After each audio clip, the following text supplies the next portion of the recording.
भिवू नकोस, मी तुझ्या पाठीशी आहे.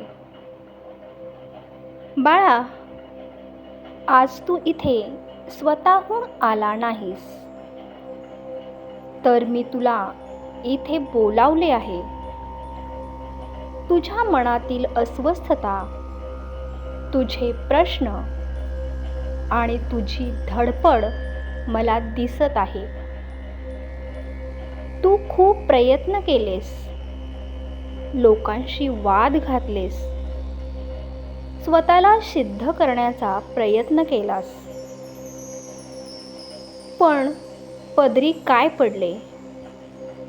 फक्त मानसिक थकवा. म्हणूनच आज मी तुला भेटायला आलो आहे. हा व्हिडिओ शेवटपर्यंत पूर्ण बघ, कारण आज तुझा स्वतःकडे बघण्याचा दृष्टिकोन बदलणार आहे. तू शांत राहून लोकांवर कसं नियंत्रण मिळवू शकतोस आणि तुझी मोठी इच्छा कशी पूर्ण होईल याचे गुपित मी तुला सांगणार आहे. बाळा, लोकांना वाटतं की शांत राहणं म्हणजे दुबळेपणा, पण सत्यात शांत राहणं हे सर्वात मोठं अस्त्र आहे. जेव्हा तू कोणाच्याही बोलण्यावर लगेच प्रतिक्रिया देत नाहीस, तेव्हा तू तुझी ऊर्जा वाचवतोस. समोरची व्यक्ती तुला चिडवण्यासाठी, तुला खाली खेचण्यासाठी शब्द वापरते. जर तू त्या शब्दांना उत्तरच दिले नाहीस, तर ते शब्द त्या व्यक्तीकडेच परत जातात. लक्षात ठेव, समुद्राच्या वरच्या भागात कितीही लाटा असल्या तरी खालचा भाग शांत असतो. म्हणूनच समुद्र अथांग आहे. तुलाही तसेच व्हायचे आहे. जेव्हा तू शांत असतोस, तेव्हा तुझे मन विचार करायला मोकळे होते. तुला समोरच्या व्यक्तींचे खरे हेतू दिसू लागतात आणि जो शांत असतो तोच परिस्थितीवर नियंत्रण मिळवू शकतो. जो स्वतःच्या रागावर ताबा मिळवतो त्याला हरवणं कोणालाही शक्य नसतं. आता तू म्हणशील, स्वामी, लोक मला त्रास देतात, मग मी गप्प का बसू? पण बाळा, शांत राहून नियंत्रण मिळवणं ही एक कला आहे. पहिली गोष्ट म्हणजे कमी बोला आणि जास्त ऐकायला शिका. जेव्हा तू लोकांचे बोलणे शांतपणे ऐकतोस, तेव्हा त्यांना वाटते की तू त्यांना महत्त्व देत आहेस, पण खरं तर तू त्यांचं निरीक्षण करत असतोस. जितकं तू कमी बोलशील, तितकी तुझ्या शब्दांची किंमत वाढेल. लोक तुझ्या शब्दांची वाट बघतील. दुसरी गोष्ट म्हणजे प्रतिक्रिया देणे थांबवा. जर कोणी तुझा अपमान केला, तर तिथेच त्याला उत्तर देऊन स्वतःची पातळी खाली आणू नकोस. फक्त एक स्मित हास्य कर आणि तिथून निघून जा. तुझे हे मौन त्या व्यक्तीला रात्रभर झोपू देणार नाही. तिला वाटेल की याला माझ्या बोलण्याचा फरक का पडला नाही. हेच खरे नियंत्रण आहे. तू त्यांच्या भावनांशी खेळणे थांबवले की ते तुझ्या नियंत्रणात येतात.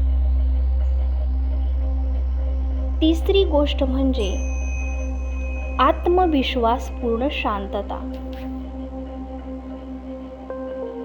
तुझ्या चेहऱ्यावर भीती नसावी.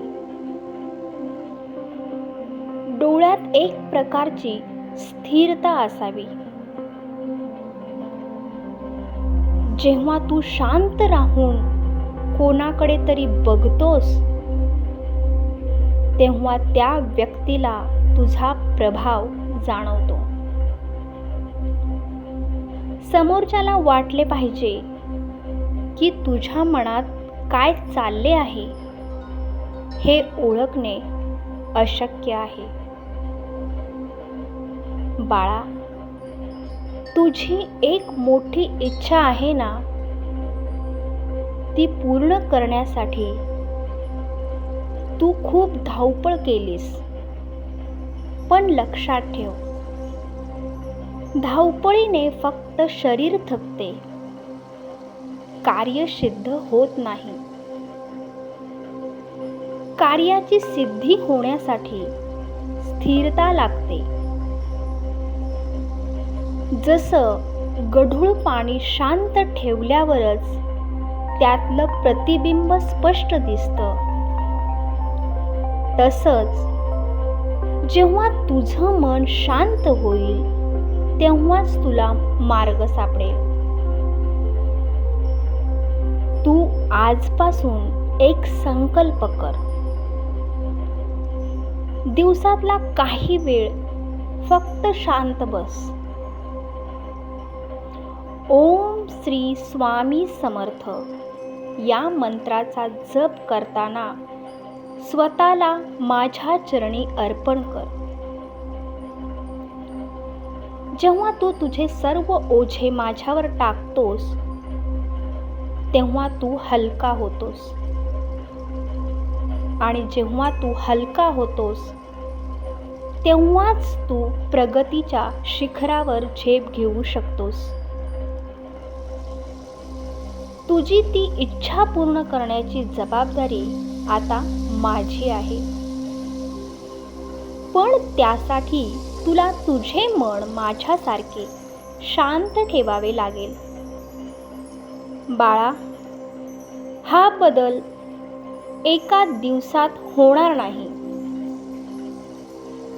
तुला रोज सराव करावा लागेल. सकाळची सुरुवात सकाळी उठल्यावर 5 मिनिटे शांत बसा. जगाचा विचार करू नका. फक्त श्वासावर लक्ष केंद्रित करा. नकारात्मक लोकांपासून अंतर. जे लोक तुला नेहमी खाली खेचतात त्यांच्याशी वाद घालण्यात वेळ घालवू नकोस. त्यांच्या आयुष्यातून तू इतक्या शांतपणे बाहेर पड की त्यांना तुझी जाणीव उणीव भासली पाहिजे. स्वतःचे काम, तुझे काम इतक्या शांतपणे कर की तुझे यशच तुझा आवाज म्हणेल. तुला ओरडून सांगण्याची गरज पडणार नाही की तू काय केले आहेस. तुझे वाईट चिंतणारे खूप असतील, पण आता काळजी करू नको, कारण मी तुझ्या सोबत आहे. तू ठरवूनही आता तुझे कोणी वाईट करू शकणार नाही. तुझा मार्ग आता मोकळा झाला आहे. बाळा, तू आज हे सर्व ऐकले आहेस. याचा अर्थ तुझा चांगला काळ सुरू झाला आहे. आता मागे वळून बघू नकोस. शांत रहा, संयम ठेवा आणि कर्मावर लक्ष द्या. हे ज्ञान फक्त तुझ्यापुरते मर्यादित ठेवू नकोस. ज्यांना खरंच मार्गदर्शनाची गरज आहे त्यांच्यापर्यंत हे विचार पोहोचव. जा बाळा, आता कामाला लाग. यश तुझेच आहे. स्वामी समर्थांचा आशीर्वाद तुझ्या पाठीशी सदैव आहे. अशक्य ही शक्य करतील स्वामी.